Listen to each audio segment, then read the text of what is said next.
All right, ladies and gentlemen, welcome back to the Global AM Summit 2024. Just giving everyone a minute to settle down. Bring your coffees in. And of course, we hope that you have had a great break.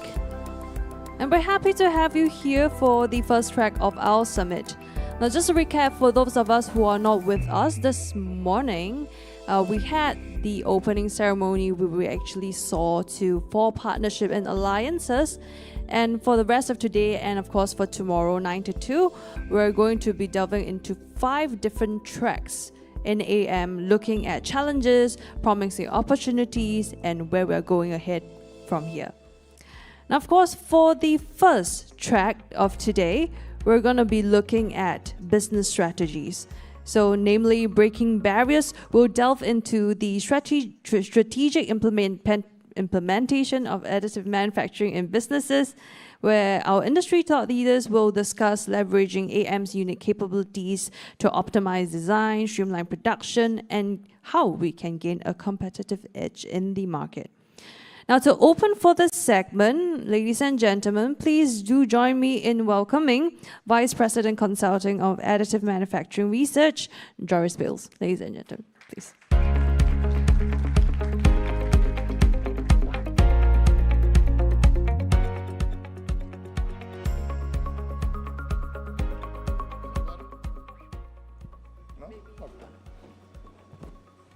This perhaps. Okay, good.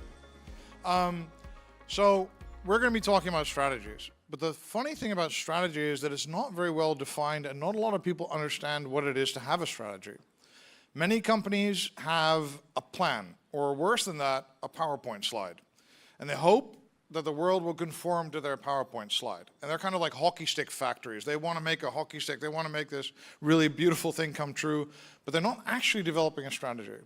And if you ask a lot of people, what is a strategy, which is going to be my first, or what do they understand with strategy, which is my first question to our panelists later, you're going to get a lot of different answers. And that's interesting. And if someone were to ask me, I say, well, a strategy is a plan that you hope will ensure your success.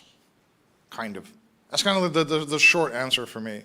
But what I think is really important that a lot of people don't do is they have a strategy, but they don't have, it's a plan, essentially. But they don't master the capability, they don't ensure that they have enough resources, and they don't build a capacity to win.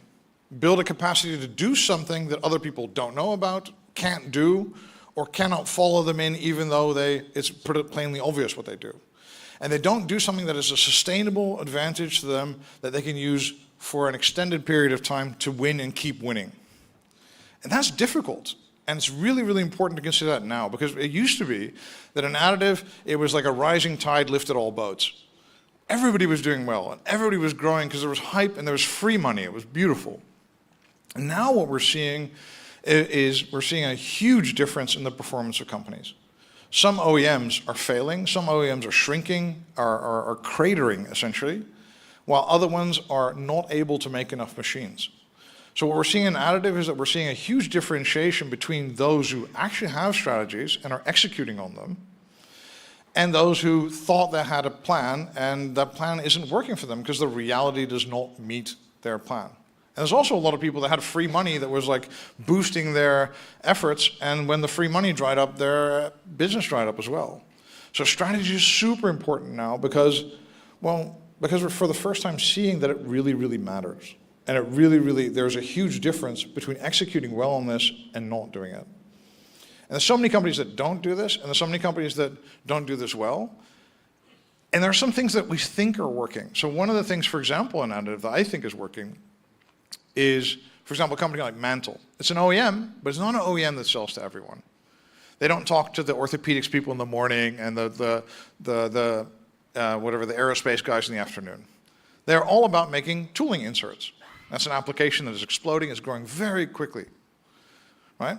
So they picked the right application. They had to, because their process of the machine doesn't work very well for anything else or anything really big. So they were kind of limited in the choices they had. But then they started to make tool steels.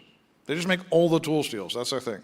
And they make tooling inserts. So they go to the tooling insert conferences and they go to the tooling insert people and they talk to them.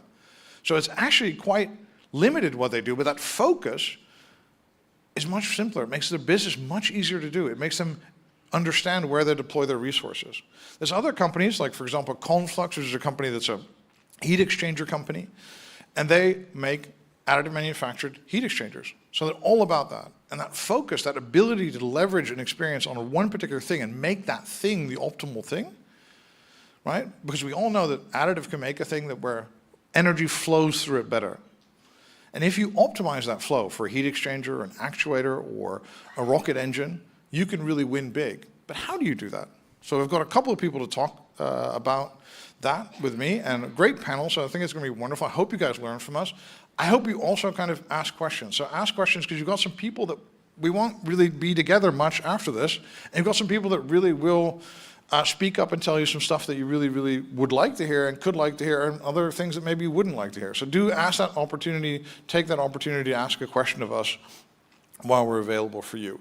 And I hope you find this really useful, and I hope we kind of get a little bit closer to, you know, what a strategy is, because I don't think most people don't have it. And we're finding out right now there's a lot of companies in additive that don't have it. And so I would like to myself, for my own curiosity, get a little bit closer to understanding what a strategy is, because I advise people on strategy, so it would be good for me to know at least. Right. So anyway, I hope you enjoy our session today, and I hope you enjoy the rest of the stuff too. My name is Joris Peels, and you'll see me back quite shortly. Thank you very much. Thank you, Joris, for the opening. Now, what I'm catching from here from Joris is that if you fail to plan, you plan to fail. But today we're talking winning, right? So to follow up for this topic, looking at business strategies in additive manufacturing for today's challenge, we would like to welcome our panelists up on stage, along with Joris being our moderator, to discuss this point. So ladies and gentlemen, please give a big hand for our panelists, Dr. Berang Purganji, Chief Technology Officer at Nikon AM Synergy Inc., Mr. Chi-Tek Lee, Founder and COO at Move On Technologies, our keynote speaker from just now, Ms. Kitty Wang, founder of 3D Science Valley, and Mr. Arno Held, Managing Partner at AM Ventures. Ladies and gentlemen, a big hand.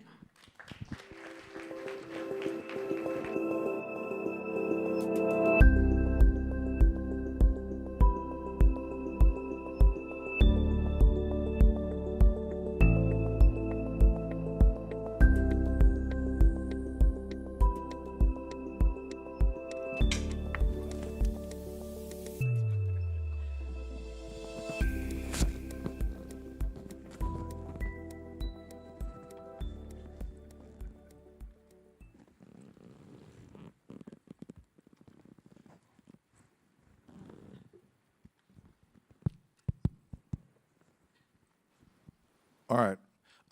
So guys, what do you guys think is strategy? Well, first off, I gave my definition. Does anybody have their own definition of something completely different, or they think it was on really the wrong path? That's anybody have any idea? Yeah, what do you think? What do you understand, or what is strategy, or what is a strategy? I actually, when you mentioned it in your opening speech, I took a few seconds and thought what we use with our portfolio companies, and also what I do with my team when we're building strategy and re-evaluating strategy. So for me, strategy is a plan, a very high-level plan, or you can call it a program, but it contains more than just a timeline or actions. It needs to contain your objectives, what do you want to achieve. It needs to contain your scope, which is the limitation of your activities. It means it sets your focus, so it defines what you are not doing. It defines your resources.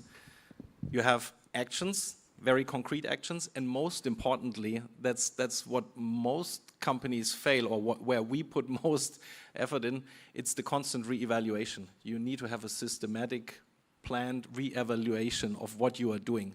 Look at what you've planned and reconsider, are we still doing the right things? So that, for me, is the whole program of a strategy. Yeah, I think that's a really interesting point. I like the thing, because I've seen a lot of times that people are really optimistic. And they're consistently optimistic. So all the time they say 12 months and 6 months. And all the time they think things are easy and it's difficult. So I think that kind of thing is a really, really very, very, very important part of that, to know where you are, to score yourself, and to be honest, like, oh no, we're failing, or we can't do it. So I think that's a super important thing to mention. Yeah, I want to add, basically, if you ask this question, probably depending on what is your industry and what is the size of the company, and what is the stage of the company. If it is in a startup, if it is a mid-size, if it's a large company, you probably get a different answer. But let's forget just the definition. I think for a company like us, it's important to understand your identity, where you are right now, and where you want to be, let's say in next 10 years, in next 20 years. And it's important to understand what kind of resources do you have.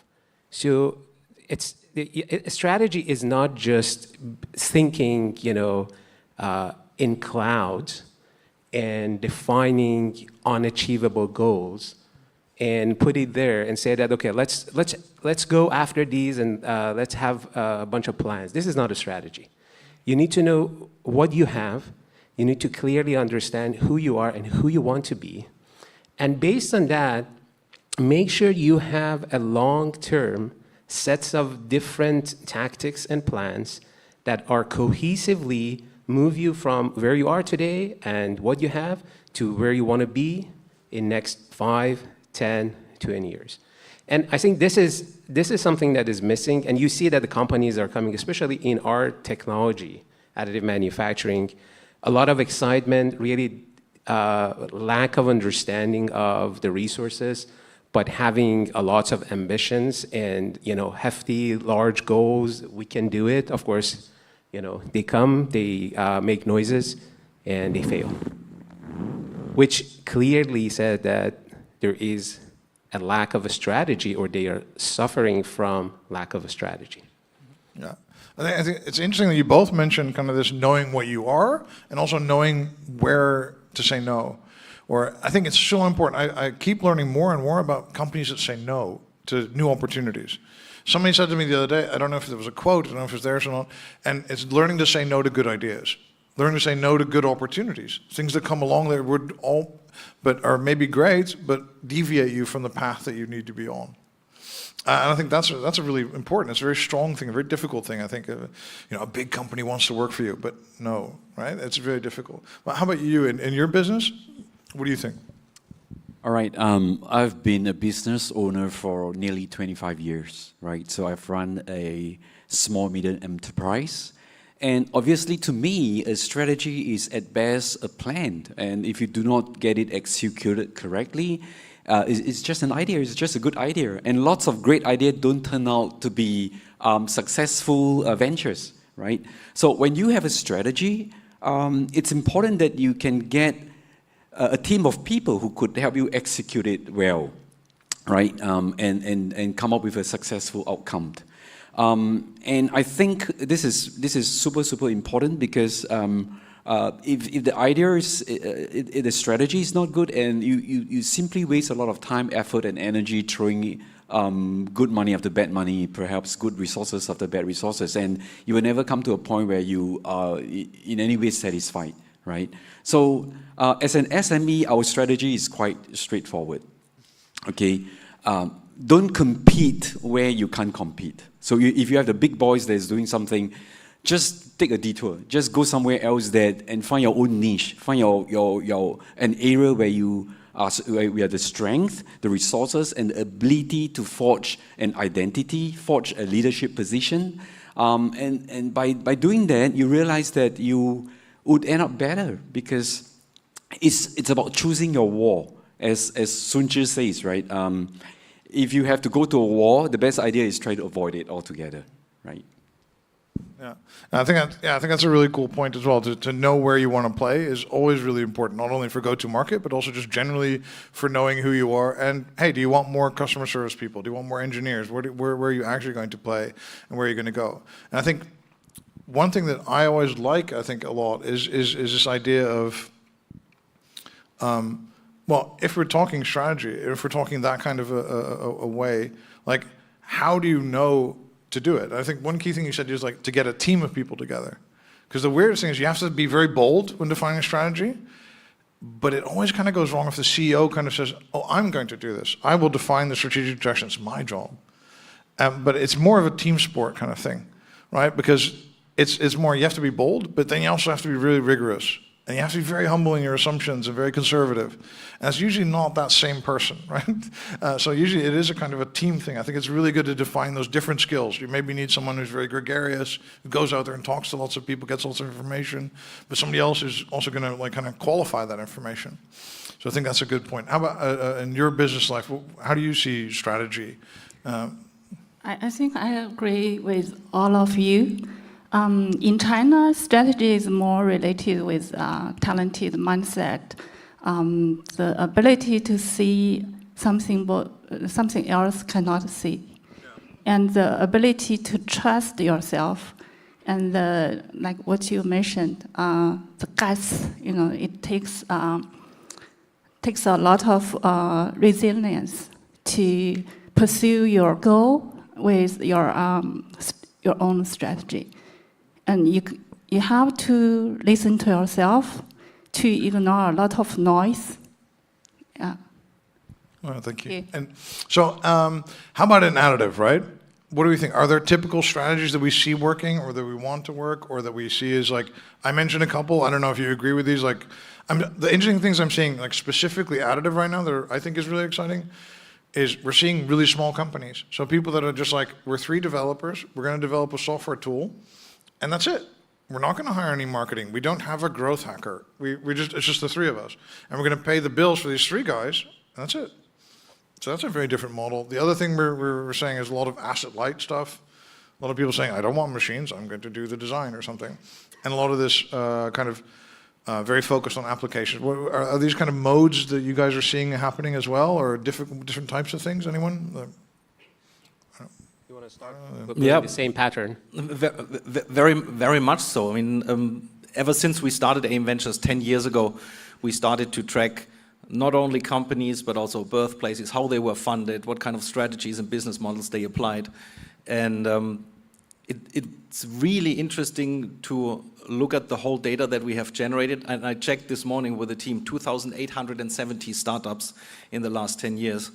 And the strategies have changed over time, fundamentally. When we started doing this in 2015, that whole industry was full of different 3D printing concepts.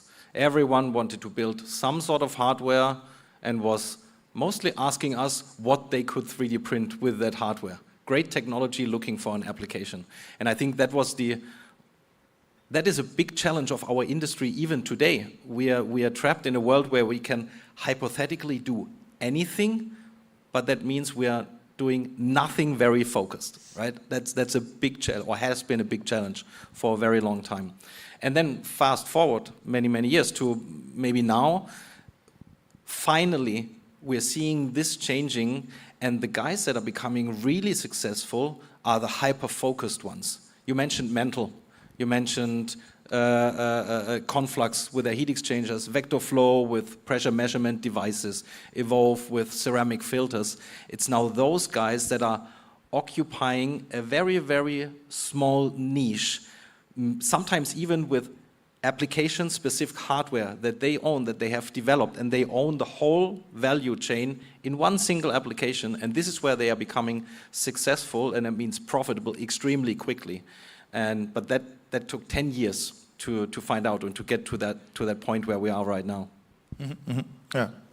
No, that's interesting. So the focus, I think, is a key word. And I want to, again, re-emphasize on you should understand who you are, what you want to be, and back to the people is part of your resources. You should clearly understand your resources. Now, I'd like to talk a little bit about Nikon, and probably most of you guys know who's Nikon, but probably not many of you know who's Nikon AM Synergy. So Nikon AM Synergy, formerly known as Morph 3D company, founded back in 2015 with a focus on making part with metal additive manufacturing, mainly laser powder bed fusion for aerospace, aviation, defense. Now, Nikon basically, as a leader in optical devices, like the cameras or semiconductor equipment, made a strategic, I think, move. So back to the strategy here now, to invest and learn more about additive manufacturing. They started doing AM and practicing AM in Japan organically, and it started with, okay, what do we know best, and how we can use our know-how, our people, our resources to create something that adds value. And they created basically Lasermeister series, small DED machines that, to me, it's not DED, because when we're talking about DED, everyone is looking for a large, very high throughput, don't care about resolution. Here, it's all about resolution. Then move to another generation, which is repair, using that technology for every very focused industry. Additive manufacturing is a technology, it's not an industry. The technology that can be used in so many different industries. Then Nikon basically acquired a majority of Morph 3D to understand more about the market, how the market is working in US, who are the players, getting closer. And after that, you all know about Nikon SLM Solution acquisition. So in this room from Nikon, I'm from Nikon AM Synergy. We are located in Long Beach. But I have my colleagues here from SLM Solution. I don't know where they are, Nikon SLM Solution. And my colleagues from Nikon Organic. So this is, to me, this is a strategy. This is long-term thinking. And this is having plan to move step by step towards a goal and check it. One thing that you said, yes, we should be able to say no, but yes, we should at the same time be flexible enough and have checkpoints and always check that, are we going towards the right direction with the strategy that we define, and go to the next and go to the next. So I can, not because I am part of the Nikon, probably, if I'm part of Nikon, I would say the same thing, but if I look at myself as a person being in industry for pretty much 15 years right now, working for different OEMs, contract manufacturers, working with academia, this is a strategy that is working. And we are very positive and hopeful that this can be a good model for everyone. But again, it depends on your company. We are a company of 110 years old. We are a company of a large size. Our strategy might be different, from a startup that you mentioned that, few folks have a great idea regarding software or material. But I think it's important to have focus, to understand where you are, where you want to go, and your resources. Okay, that's very fair. Yeah, I'd just like to add on a little bit. I have had the privilege to work with a lot of companies that are involved in additive manufacturing, whether they are startups or just companies that started businesses, right? And I think that the error or the mistake that a lot of these people made is that they think they can have a technology or a product or services that is different, right? They buy off-the-shelf printers, they get into denture printings, they get into orthotics printing, they get into things that it will eventually become a Me Too kind of business, right? So the issue, the mistakes that these startups or companies made is that very often they were too excited about the business itself. They forgot about how to differentiate themselves from the pack.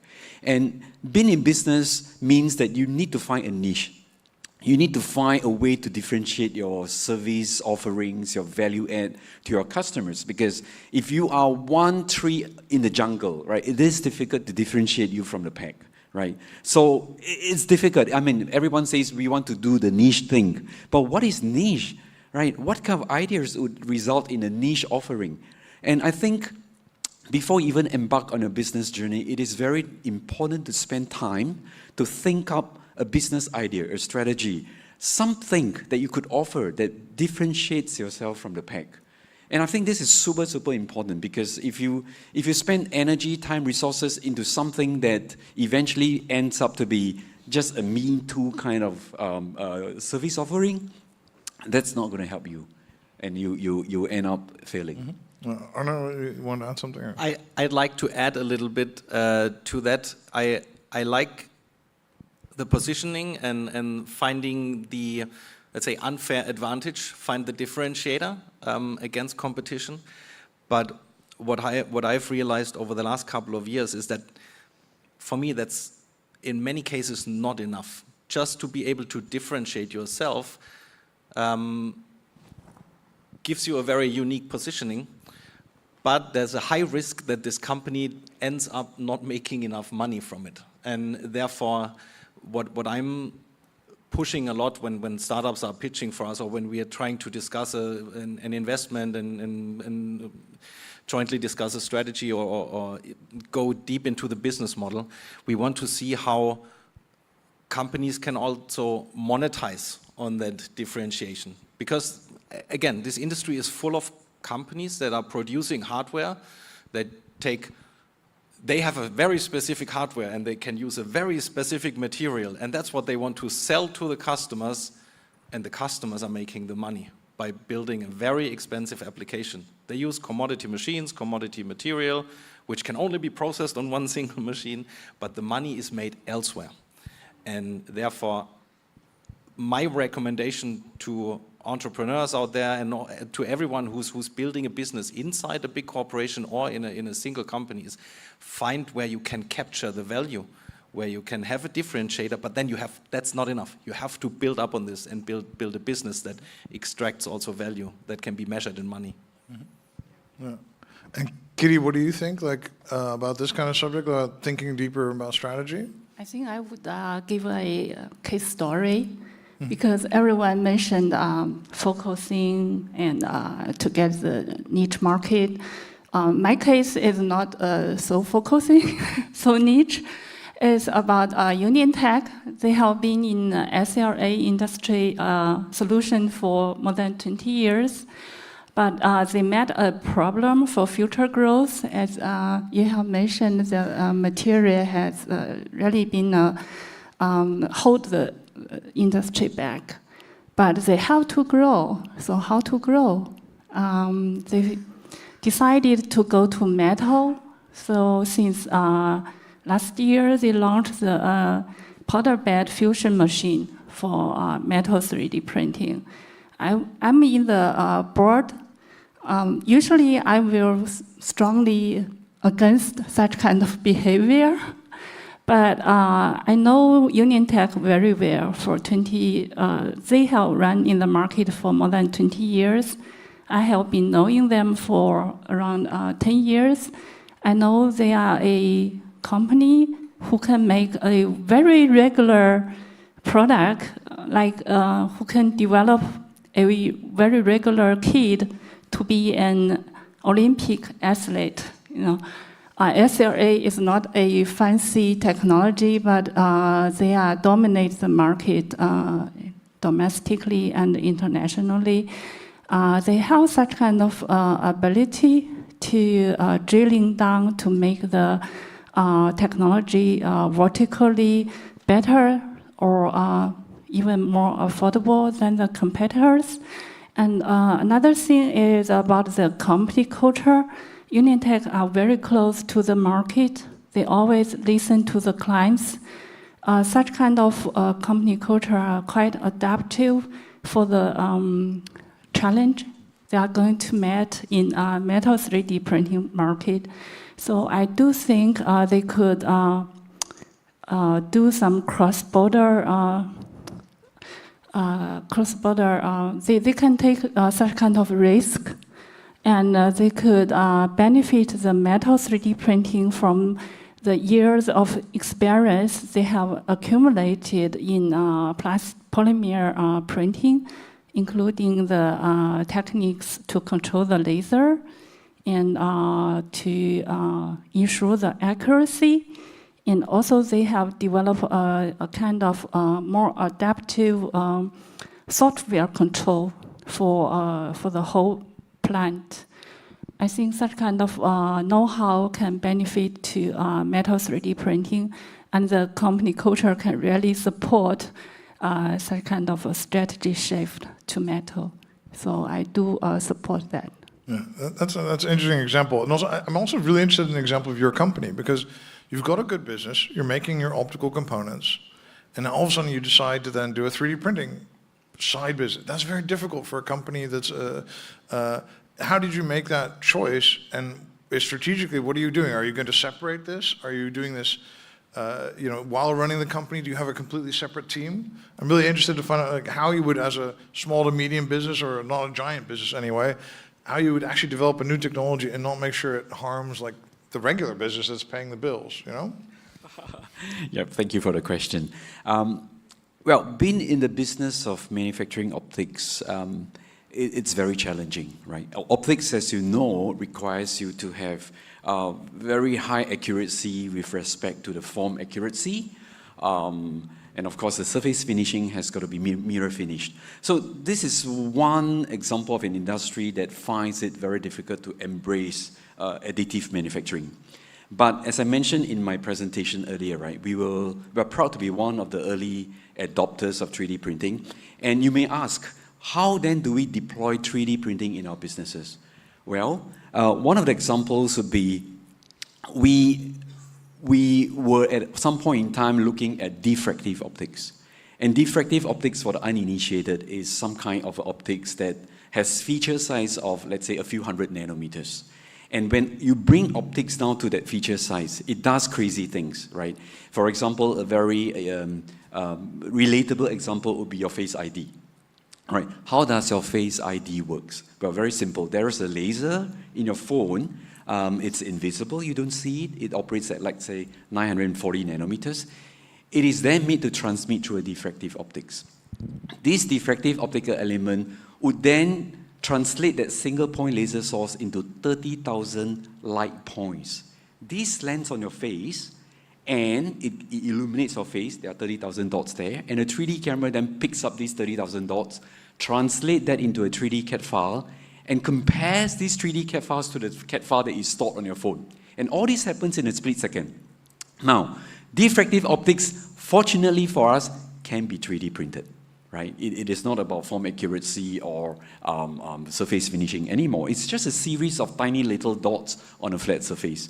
And we use the two-photon polymerization process to make exactly those diffractive optics. But it takes something like a month to print a 4-inch wafer. So what good is that for scalable production? No, it's not good. But what we can then do out of this, what we call a master, is to make many copies of rubber stamps, right? Pretty much like your company chop, you know. And you use these rubber stamps to make millions of copies of the same structure, identical structures, that you could then dice up and, you know, use it for scalable production applications, right? So this is one example, right? And I think, as I mentioned earlier, niche is very important. So we don't want to go after the low-hanging fruits. So recently we developed our own 3D printers for optics. And we are rather successful, so hopefully in about 8 months' time we can see our printers commercialized, right? And when I say why niche is so important, there is a company called Lux Excel, Dutch company. They didn't go for the low-hanging fruits. They literally make a 3D printer that can print optics. And for many years, they struggled. Well, not quite many years, 5, 6 years, maybe 8 years, they struggled. But guess what? They were scooped out by Facebook, Meta today, right? Reportedly for $500 million, right? How many startups can achieve that? Right? So niche is important. You have to focus on the technology. You have to focus on a business that makes sense at the end of the day, right? Because you're going to pour a lot of resources, money, and time into it. Might as well make it a credible startup or a credible business to begin with. Okay, all right, that's a good point. I think, and I like the idea that sometimes it's kind of obvious, like this company gets bought for $500 million, and now Meta is going to keep the technology for itself. No one else is doing it. You know, we should do it. Well, as I mentioned, the term, I call it a leadership vacuum, right? There is a leadership vacuum now, and what more? I mean, just go and seize it, you know, and that's what we are doing, and hopefully in 8 months' time, we could put it in Lux Excel, hopefully. Half a Lux Excel is also okay. A third. So there's a Slido thing. I have no idea how it works, but we can vote on certain things, and you can ask questions of us using that Slido element here if you want to do questions. And we got some questions already. One of them is, based on the panel's experiences, what are some niche potential industries that AM may be applied to be or applied to integrate to? So what are some niche industries that we could integrate AM to? Maybe people haven't really been thinking about or haven't been noticed. Like not the ones that everybody's talking about. I think it depends on what you define by niche. I think there's some really crazy niche stuff that, I mean, I love like molds for planters and things like that. And I like the crazy stuff a little bit. And I like concrete planters. So everybody wants to print houses. I want to print like flower pots, large flower pots, stuff like this.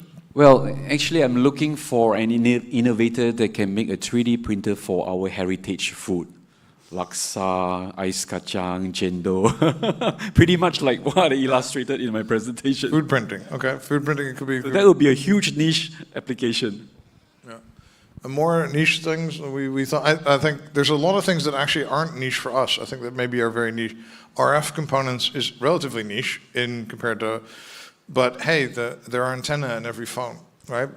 So I want to actually not call niche potentials, okay. But we should think about this again. As additive manufacturing is a technology, solving what challenges that we are facing.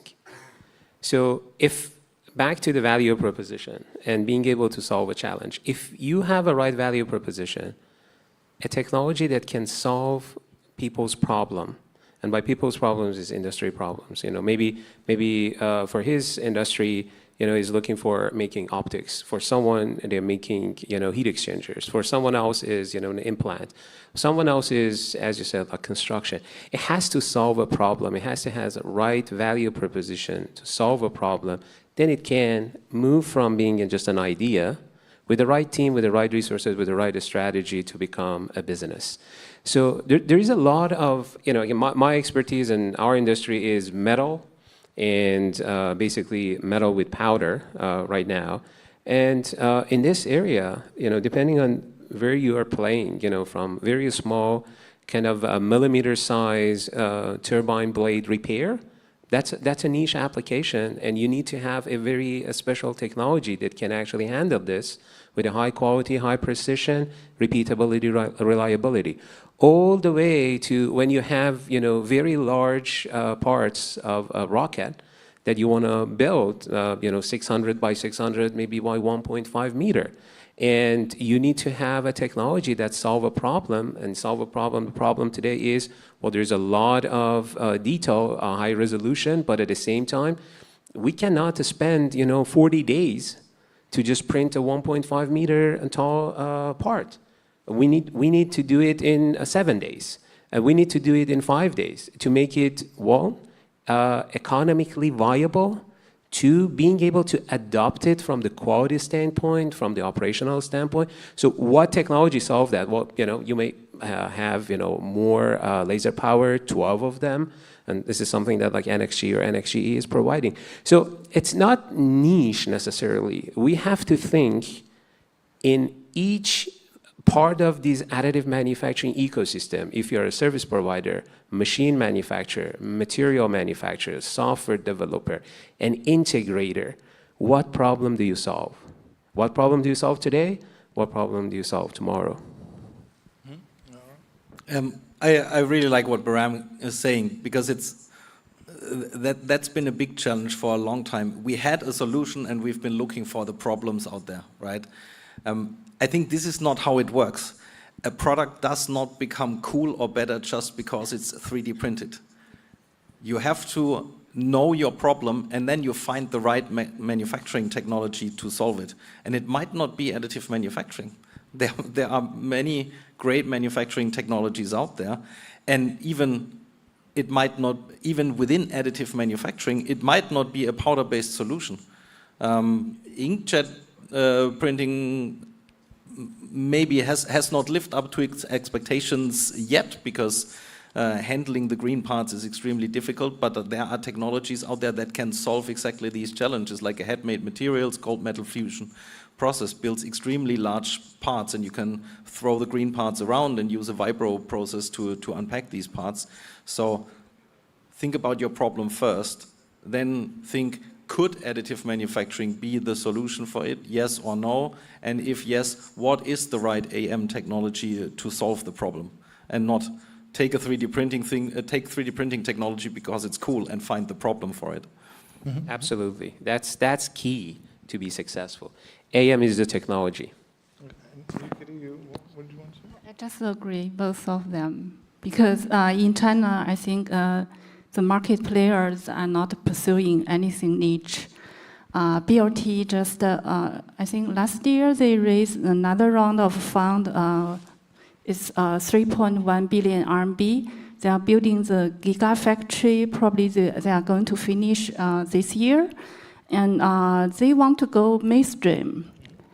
Yeah, when I talk with the president of BLT, Dr. Xue Lei, he showed me a lot of automotive components. Previously, when I worked for DMG Mori, I understand very well that aerospace is more, compared with automotive industry, aerospace is a niche market. If 3D printing cannot conquer automotive industry, we all stuck in here. This industry will be always difficult for everyone. And BLT has did a lot of components for automotive, and they have a lot of confidence to conquer automotive industry. Like what Arnold has mentioned, to see what is the problem and to think if the solution can be a better off for the components. They did see the opportunities for that. Mm-hmm. Yeah, I think it's interesting that there's multiple things that could work for multiple people. Like, if you do actually manage to get volume car parts, it's going to be a long journey, it's going to be very difficult, but that could be a huge application, as well as like a value-added kind of meet the market application where you're talking about, or there's niche ones.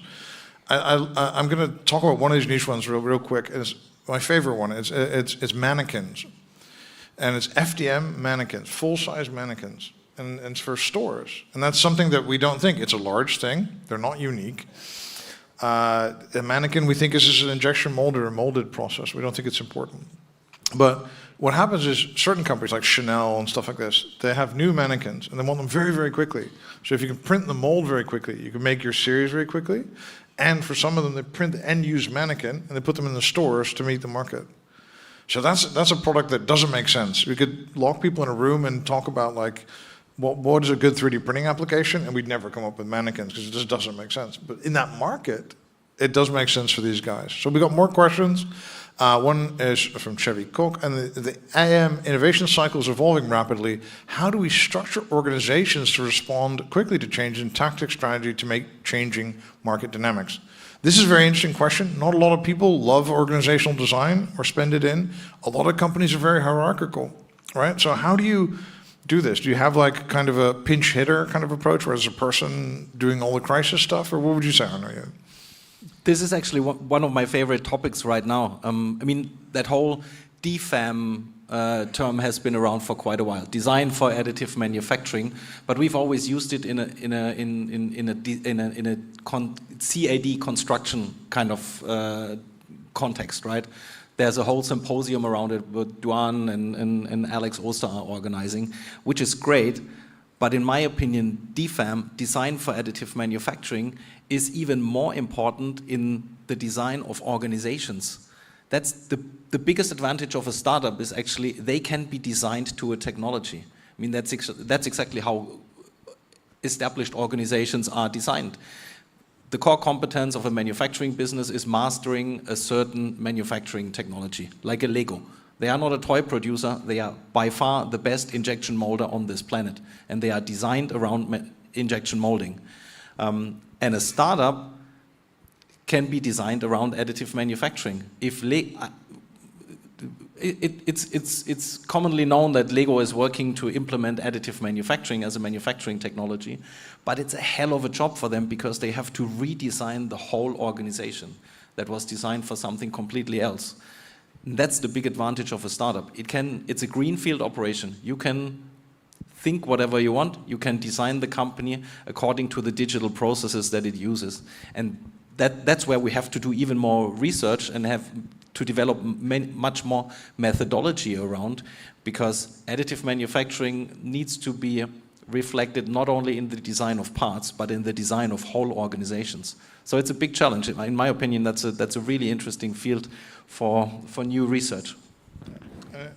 Yeah, I just want to add that this is a challenge for both AM adopters who are using AM technology and the companies who are providing basically services.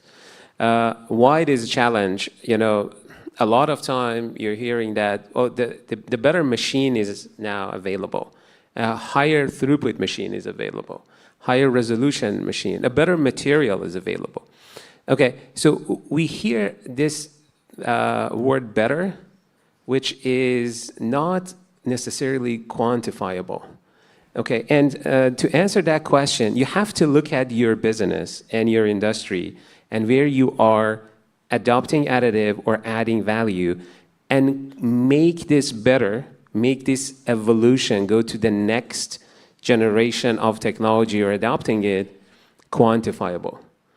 If it only moves the needle like for 5% productivity and it can translate to, for example, $20 million worth of revenue, but you have to spend $50 million or maybe $30 million to qualify it, okay, great technology, but it doesn't make sense. So again, a lot of time, and this is something that I like all of us, you know, in industry, in academia, in government, you know, in media. I mean, you guys have a very important role because you are basically influencing the mind of today and next generation engineers and decision makers. Let's get out of emotion. Let's get out of things that doesn't necessarily quantify and talk with numbers. Talk with realities and talk with impact. As soon as you move away from those emotions, from those just, you know, generalizations, now things make sense. Then you can make right decisions. Yeah. I want to add on to the problems regarding the evolving challenges with respect to the organization in additive manufacturing. I don't think this is a problem unique to additive manufacturing. It is a problem that also is across board traditional manufacturing, right? When I first started out as an engineer, things were very different 30 years ago. Expectations from our customers are very different in terms of the lead time, in terms of the precision of the part you produce, in terms of the cost, right? And even as additive manufacturing continues to evolve and become a prevalent technology and one that is becoming more convincing, don't forget that traditional manufacturing is also keeping pace and also improving at a very warp speed, right? So in my opinion, one of the biggest challenges with additive manufacturing is the continuing evolution and improvement made in traditional manufacturing. That's making additive manufacturing so much more difficult to adapt and adopt. Yeah, that's good. My experience in China, I think the organizations are not so structuralized. They are constantly changing. For example, last time when I talked with Dr. Xue from BRT, I asked him a question about how AI is going to change his organization. He said they are adopting AI and they truly believe it was like a joke, you know. They hire people and when they hire them, they know that 1 year later, those people will be laid off. And it is in the plan. So you have to get on change to be adaptive to in order to conquer all the challenges because 3D printing is constantly unchanging. This is the only way to keep on pace. Yeah, yeah. Very exciting. And one thing, this is another question from the audience. I like this one a lot because there's no good answer for it. It's, should we have a backup option? And how do we prepare for agility in the event our niche fails? So we were talking a lot about like, you know, and this is interesting. It's more like, you know, should you have a backup option? But that'll make you kind of less bold, I think, maybe, right? I don't know. You know, I've heard there are people I've seen that have like a business plan with like kind of like a fallback, but I don't know. I'm kind of allergic to this, but okay, yeah. What do you think? So first of all, I think a backup option in case you think your niche fails is something very individual. I think, of course, every person should have a backup plan if you don't believe that this thing is going ahead. But I have good reason to believe exactly the opposite. I mean, I have 17 board meetings per quarter with companies on 3 different continents in 7 different countries, and I see how they are recovering and what kind of applications are in development. And other than that, I'm a very passionate athlete, and I know that I don't compete if I believe that I'm not succeeding. So I've come to the full conviction that this planet is not going to be decarbonized without additive manufacturing. Additive manufacturing solves a tremendous problem.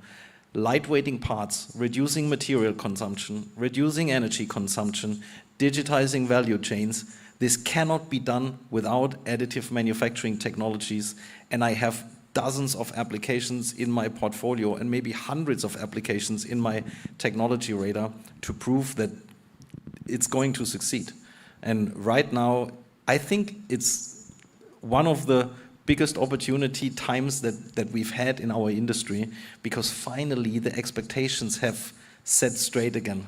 We come from a time of extremely overhyped expectations, and now these expectations have been disappointed, and finally we tech guys and engineers can finally work with the technology, and the customers are listening again, or the users and the investors are listening again, because they are looking for someone to tell them what the technology can really do, and not tell them about the big promises in too many decades from now.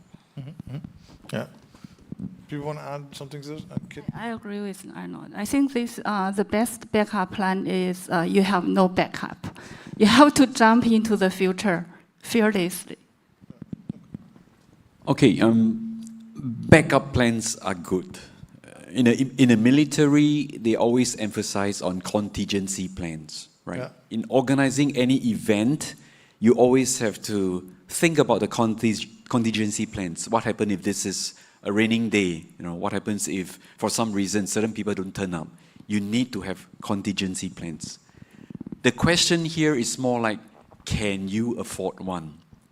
And this is looking at, for example, a startup, all right, a new business, an entrepreneur embarking on his journey. Does he have the resources to even position for a backup plan? And very often, if you are a startup and you want to embark on your exciting journey, you have to really think through your plans and make sure that your first option will work day one, and that you do not need the backup plan because you simply don't have the resources for it. I have worked with a lot of startups. I have the privilege to work with them, support them, handhold them along their startup journey. And I can tell you for sure, a lot of startups, especially the tech startups, are too obsessed with their technologies. Right? They are too obsessed with making sure that everything works like clockwork with respect to the technology, and that they would be the niche player and they will be offering something that's totally different. But what they forgot about are the little things, the trivialities. For example, the logistics. They didn't know that there is an MOQ, minimum order quantity, when they place an order with suppliers. They didn't know that for someone to arrange shipment, it costs that much. They didn't know that there is long lead time for certain equipment. They didn't know that not many people would like to join startups, right? So they forgot about these very simple things and they failed because they were too focused on the technology, right? But to answer the question, backups are good, but I don't think most people can afford one. All right, so we have another question. Oh, no, disappeared. Okay, this is actually a really fun one. I think this is a fun one because there could be a right answer, and that is which 3D printing material / applications does the panel believe have the most demand in the next 5 years, and why? So this is one that we can get fact checked on this. Somebody could look back at this and say, "Oh, you went completely wrong." I think from a market data perspective, I think we're seeing a lot of dental growth. So if you're just looking at just the overall market size of dental, and that continues. And that's also both metal and polymer. That's going to be a significant thing. Other things are more difficult to tell. For the new space industry, which you guys cater to a lot, is growing very quickly now, but we don't know if that's sustainable. And the same thing, dental is kind of a little bit more forward. But I don't know. I think it's almost an impossible question to answer, because I like the Invisalign example, right? Because Invisalign came out of nowhere. But Kitty, you have an idea? I think high temperature alloy and titanium alloy are going to be more likely additive manufacturing. The logic is pretty simple. It's expensive material. It's so difficult to manufacturing. If you cut the high temperature alloy, or if you do with traditional manufacturing for titanium alloy, the failing rate is very high. So additive is naturally to be a perfect solution for such kind of material. I think the growth will be tremendous for such kind of materials. We see a lot more growth at the moment in Inconel and aluminum at the moment on the powder bed fusion front. But of course, we're seeing other technology like DED grow and stuff, and they tend to use a lot of different material sets. So I think, and it's also like, it's a weird question because the price of the powder is much higher than other stuff. So it's kind of like a growth thing. But any applications that people see would be we think would be the highest growth. It's defense. I think would be the highest growth one. The U.S. government is going to put $3 billion at least in defense. The Air Force Research Lab will invest maybe additional $1 billion or something like this. And I think so defense, if you take the aviation portion and defense, that is going to be the highest growth over the next 5 years. Also, given the instability of the world and the fact that the U.S. defense establishment is not flexible enough and getting disrupted, essentially, I think defense, in my mind, is the biggest one and the highest growth one. It's not the kind of sustainability thing that you guys might want to hear, but that's probably based on the data what I think is everything is going at the moment. Yeah. Well, this question is interesting for me. Looking beyond the technical challenge, I would think that the most interesting material for me in additive manufacturing would be silica. Silica, why? Because it is the most abundant material on Earth. It is sustainable. Right? It has very good properties, high temperature. It can be transparent, right?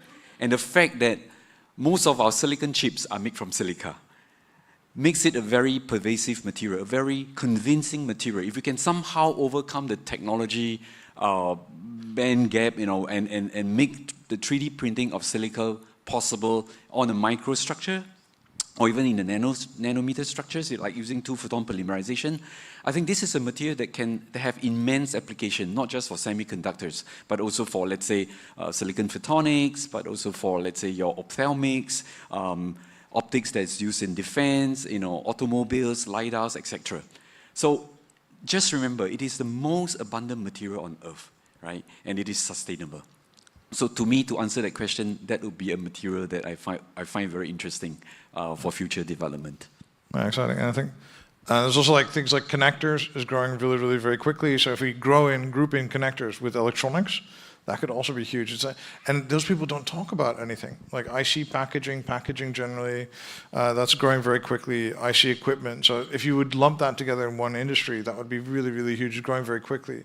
But we expect, of course, the first signs that there's a really steep decline, of course, in demand on the chip stuff. So, I think that will take the next cycle to pick it up again. So we don't know when that will talk. So we have 3 questions before us from the audience real quick. You guys can think about which one we want to answer more, guys. And then, Omar, you had a question in the front there? Yeah.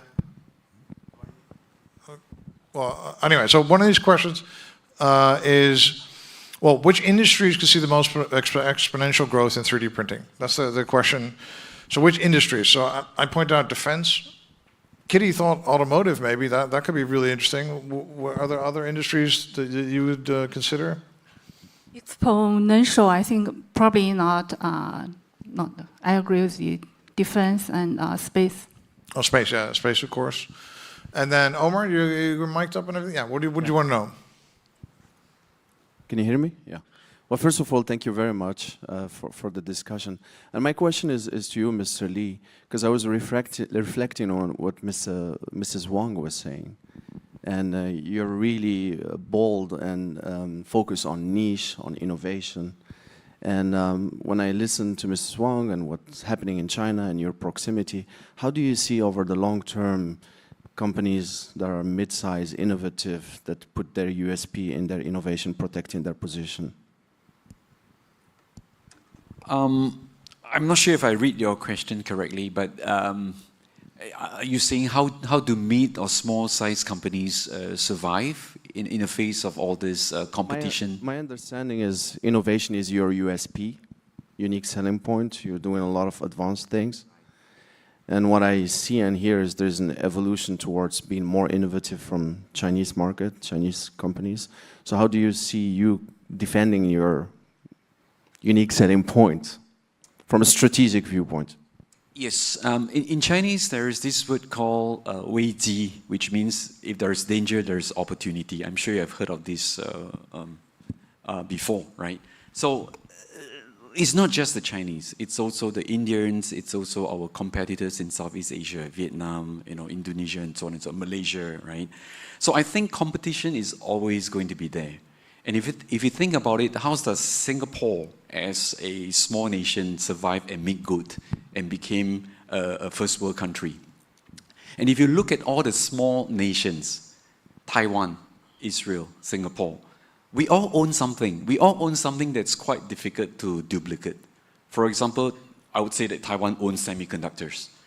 Israel owns the defense industry, right? Singapore is very good at service. Singapore is very good at logistics, Singapore Airlines and so on and so forth. It's all renowned, and we're very good in our financials as well. So for small, medium enterprise or small companies, these competitions will be there. We simply have to find our way out. As I mentioned earlier in the conversation, right? If you cannot fight that war, leave it. Go look for something else, right? So we are a small, medium enterprise, and we face competitions from people like the giants. I will not name them, but they are giants in their own rights. They have a lot of resources. They have a lot of different kinds of different R&D teams working on different things at the same time. But how do we stand out among the crowd? And I can tell you for one thing, one of the things that we did very well was speed. Right? You need to be fast. You need to be very agilent. You need to somehow take some risk, right? And you need to be able to reach out to the customers very quickly and deliver on your promises, right? I think technology is one thing, but it's the delivery, it's the execution, right? We survive because we have been doing that. It's very painstaking, right? It's painful, it's laborious, it's a lot of work. But if it is what it takes to survive, yeah, this is it, right? So I think we will have to continue to not just invent, but also to be able to deliver solutions very quickly and to the satisfaction of the customers. I hope I answer your questions. Okay. So guys, do we like one of these questions? I think we have a really quick answer to either. Which one do you want to do? The first one, the second one, the third one? What are we feeling like? Doesn't matter. You're game. He's game for third one. Arno wants a third one. Okay, that's an interesting one. Okay, well, Arno, how about you answer this one? When is the time to cut an idea and business plan versus putting more resources into it? So when do you give up on your dream? You've been working on this. Arno, do you have an answer for that?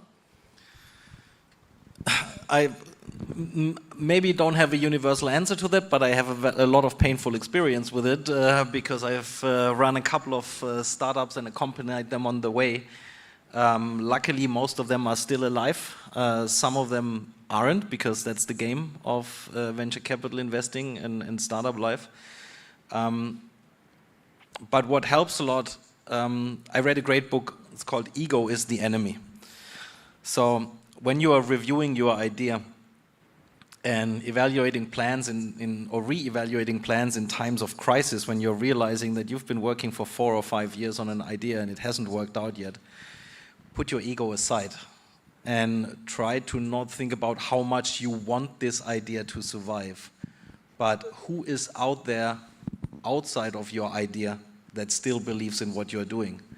And these are the people and the mentors that we should listen to, because if you are the only one left that believes in your plan and there's no one else, then and that's also true for investors, right? I mean, sometimes we want to keep an idea alive because we've been with that idea for a couple of years, but there's no one else who wants to join the journey. So that's a good point in time when you have to keep the ego aside and look at it. And read that book, Ego is the Enemy. That is a really good inspiration. Yeah, I agree. And I don't call it ego, I call take the emotions out. It could be sometimes ego, sometimes you're scared, sometimes, you know, there are other things in organization. And the answer is depending on, you know, who you are. If an entrepreneur, maybe they don't give up, and they should not. That's the definition of an entrepreneur. If you're spending your own money, continue spending. If you're spending someone else's money, you have to be careful, because you know this is not your money. There is an investors, there is you know, shareholders' expectations. So it depends on, you know, who you are asking and what you know, position you are. You may actually be in a position to make very hard decisions, to kill very good ideas, because you have other responsibilities. And again, it's important to have facts, quantify things, rather than just, you know, having emotional, generalized, this is good. I hear that this is good. I heard that the future is good. Finish this. Just work with numbers, with graphs, with facts. And again, depends on who you are. I want to add on to this. It's important. I think the best time to give up on your idea is when you lose control of it, right?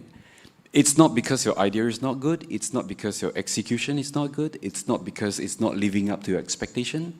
But it is simply because the market is something that you have no control, right? You might be inventing something that's really great, but there is no market for it because the market is not ready yet. And a lot of people may not know this, right? But Apple actually invented the tablet before the phone. But they realized that there is no market for the tablet.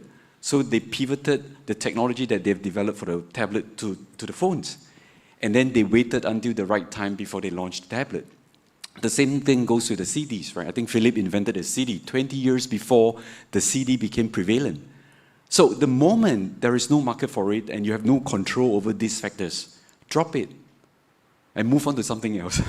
Hopefully you can still continue to leverage on what you have developed onto something new that you intend to pursue.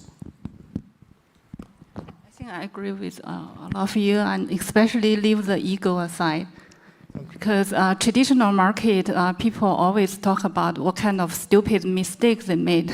But in additive manufacturing, people used to talk about what kind of great achievement we made. I think it's time for us to get mature. Thank you.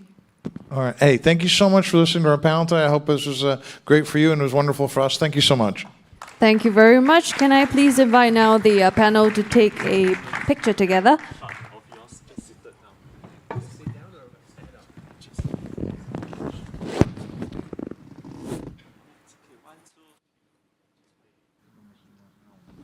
All right, ladies and gentlemen, another round of applause. Thank you very much. Thank you.